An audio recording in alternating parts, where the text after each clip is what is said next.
Hi, doing a pretty quick review on this dual size RCA apartment size refrigerator.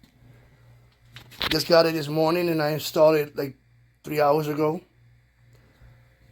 As you can see, there's no dents like this other review is saying.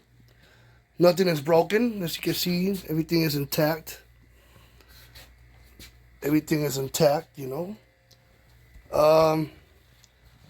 This is the freezer.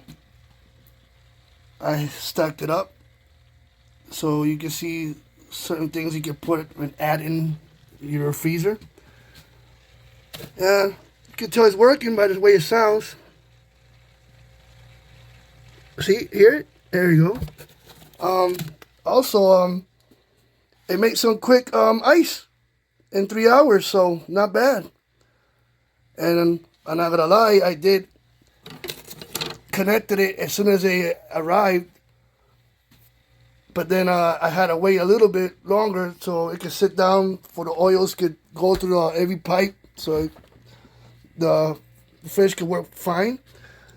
As you can see, I stacked up this, so also you can see all the items you can add into your refrigerator, your RCA refrigerator. I bought it from Amazon. Works pretty fine. Everything is intact. Nothing is broken. The crisp basket is intact. Everything's intact. Hope you enjoyed the video, and I hope it helped you a lot.